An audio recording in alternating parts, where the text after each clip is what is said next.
Okay. So Hamas is going to humiliate and parade 3 Israeli hostages out of Gaza tomorrow, after all.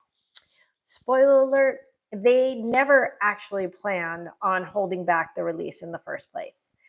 Like every single word and action that Hamas has perpetrated since October 7th, 2023, this idle threat was yet another calculated and carefully curated maneuver to manipulate the hearts and minds of the world that they have so masterfully hypnotized. Boy, how I hate to use the word masterful, but there has not been as effective a propaganda campaign of pure evil since the Holocaust. I have to give this credit too, but as much as I hate it, Hitler was a master propagandist, and Hamas has taken note. You have to understand that Hamas is so sadistic. They are so cruel, barbaric, and inhuman that they will stop at nothing to turn the world against Israel and the Jewish people. The depths that they have gone to are so profound that I will only be able to touch upon some of them tonight as they pertain specifically to this phase 1 hostage exchange. I want you to try to grasp how utterly depraved these bloodthirsty psychopaths are, who are being hailed the world over as some sort of benevolent freedom fighters. Please listen and keep your comments respectful. I will answer every single comment that is based in truth and facts. And I will delete any that are vile, violent, or vicious. So let's talk about tomorrow, as the next 3 hostages are set to be released in a matter of hours. And it's no coincidence that they do this on Shabbat, which is supposed to be a day of rest for Jews and for Israel, a day of peace. But instead, they've transformed it into days of anguish and torture. Now, as you may know, earlier this week, Hamas said that they would be indefinitely postponing the scheduled release of hostages tomorrow. The excuse they gave? That Israel broke the ceasefire agreement. Now, before I go on, let me note that at the start of the agreement, Hamas was supposed to actually provide a list of all the hostages and all of their conditions, alive or deceased, healthy or ill. To this day, that has not been provided. Let's also note that just yesterday, Hamas fired a missile at Israel that happened to land in Gaza and kill a Palestinian child. Surely this kid will be added to the Gaza Ministry of Health statistic of children killed by Israel in the war, because that is what they do with all their friendly fire incidents. But let's be clear, there is nothing friendly about Hamas. Nothing. A few days ago, British jihadi loving journalist Yvonne Ridley claimed that Hamas was friendly because they gave the released hostages goodie bags on their way out of brutally abusive captivity. What was in these bags? Mementos of the torture they endured for almost 500 days. She also forgot to mention the beautiful certificates of completion that the hostages got to pose with as well. It's all part of a perverted rebranding campaign that absolutely absolutely feebly attempts to portray Hamas as the good guys. So are you convinced? Because what Hamas claims were Israeli breaches of the ceasefire deal is pure gaslighting.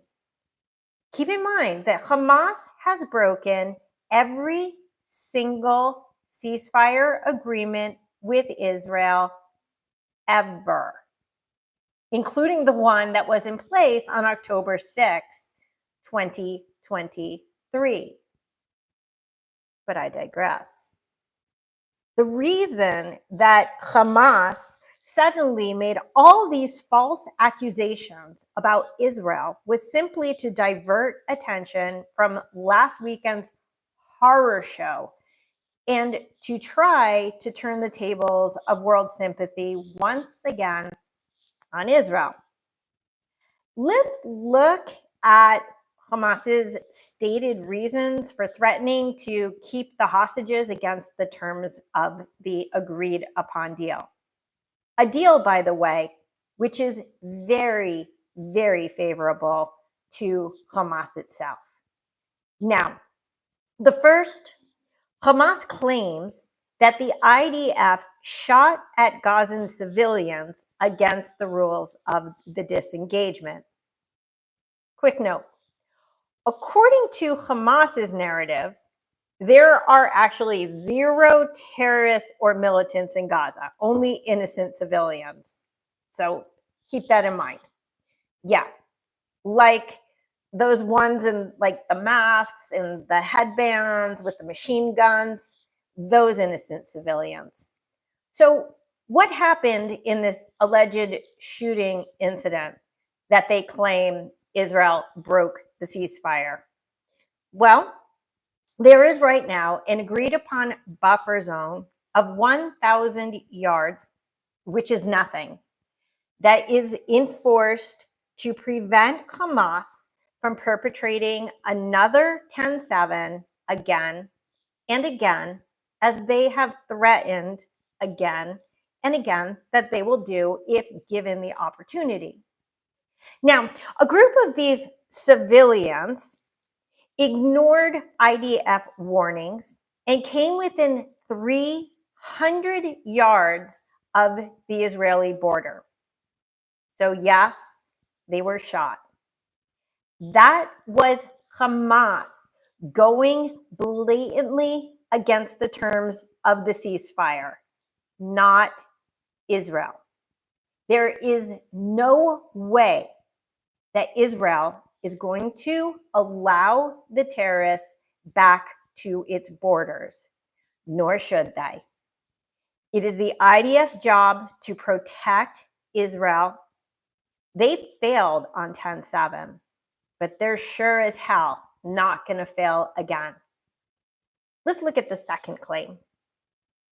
The second reason that Hamas claims that they are going to or were going to withhold hostages is because they say Israel has prevented humanitarian aid from entering Gaza.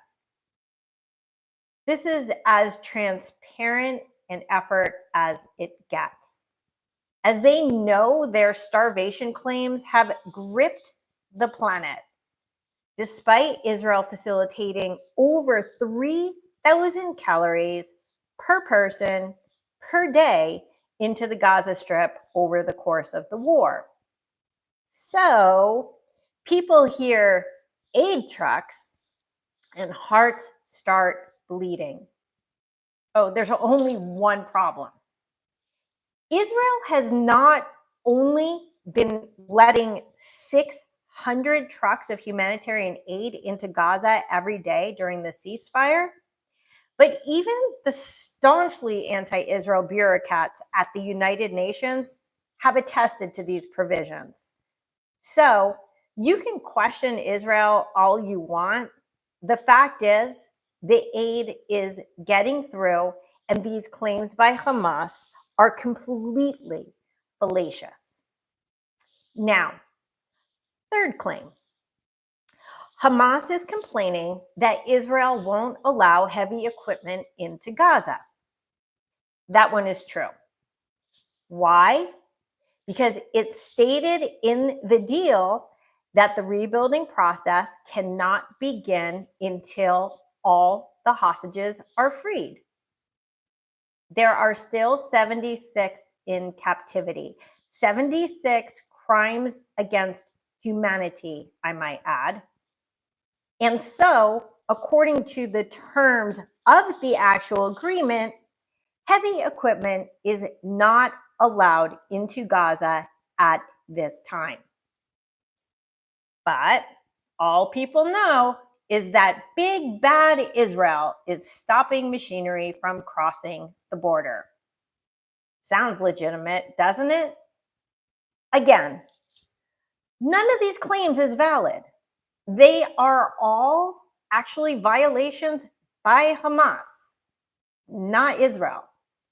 And they are all intended to erase the mental images of Eli Sharabi, Or Levy, and Ohad Ben Ami from the public's mind. Lucky for Hamas, society's memory cycle is as short as its news cycle.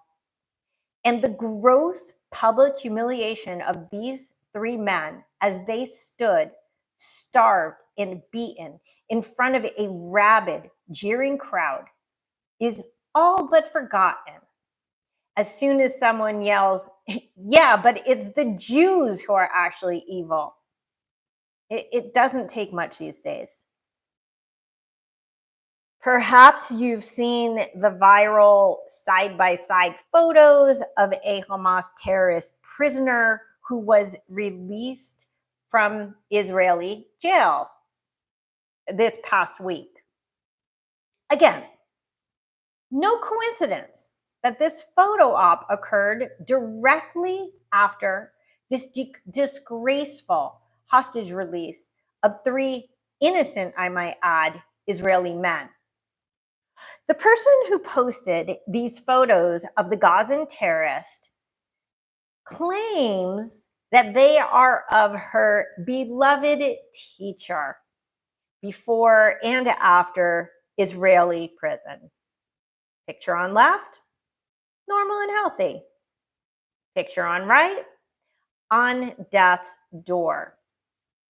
Let's start with the fact that this convicted felon was a teacher. That part I actually believe because UNRWA. But what people don't know is that the picture on the right is actually a completely different person. Not just a totally different person, but a person who happens to be dying of stage 4 cancer, which is literally eating his body, and explains why he looks like he's at death's door, because he is. By the way, cancer, not Israel's fault. And let me add, if you don't already know, Israel actually provides life-saving care to its prisoners. Yes, terrorists with multiple life sentences too. And not to be a dead horse, but Israel even saved the life of Yahya Sinwar when he had brain cancer. We know how that ended. I guess it never actually ended, but we know how it's going. Now, Hollywood is nothing new. For at least a decade, Hamas has faked casualties and destruction to use as social media propaganda, whether in the form of photos, videos, or writing. AI has made that effort even more prevalent, replete with people with 6 fingers on their hands and beheadings with no sign of blood. But it's not all AI. Sometimes they just use what's very clearly a $2 baby doll as a terror victim of the day. or child actors who I have to assume are not getting paid the SAG day rate. It even came out this week that the movie producers of Hamas forced newly released captive Daniela Gilboa to fake her own death for a propaganda video as they covered her in debris and claimed she was killed in an IDF airstrike. By the way, this isn't the first time that Hamas has claimed that a hostage was deceased and then it turned out that he or she wasn't. For them, is just another form of fun psychological torture. Which brings me to this weekend's upcoming release. Embrace yourself. Tomorrow's terrorist spectacle will likely be even more traumatizing than last week's, as Hamas has made a point of releasing the healthiest hostages first, and it's only gone downhill from there. And then the deceased will start to come home. Here's the thing. Last weekend, Hamas finally turned the screws too far. And some jihadi sympathizers woke up to the fact that maybe they were rooting for the wrong team. Hamas miscalculated. Somehow they thought the rest of the world would revel in the humiliation and horror as much as they did. But even the most rabid of Western Hamasniks at least gasped one deep gasp at the macabre spectacle that Hamas created. The Hamas propaganda machine suddenly hit a wall last weekend. Their whirlwind PR campaign landed with a thud, and it was time for damage control. My guess is that Hamas quickly calculated that, never mind Israel and the United States, the world would not smile down on them if they released 3 more hostages in similar states. And yet, again, most likely the remaining hostages are actually in even worse condition. So, what would be the best way to avoid that public relations fiasco that is certainly imminent? Don't release anyone else. And even better, blame it on Israel. Sounds like a good plan until enter Trump.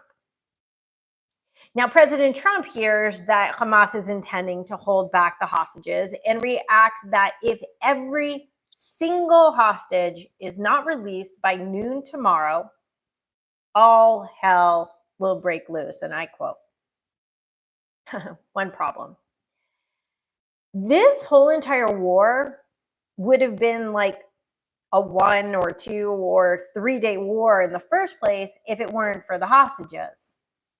It's only because of the hostages that this war has had to be so meticulously drawn out. It's only because of the hostages that are being hidden in the terror tunnels that Israel has not been able to just decimate the tunnels and the whole Hamas terrorist infrastructure with it. And Hamas knows that. The hostages are their only insurance policy for their own survival. There was no way that Hamas would give over all remaining 76 hostages tomorrow, even if Allah himself commanded it. There's no way they ever will. The question is, how many will they release back before the war resumes? And as much as it destroys my soul to say it, whatever hostages remain once war begins again, will likely be the heavy price that Israel pays for the ultimate defeat of Hamas. Tomorrow, Hamas will release 3 hostages, not 76.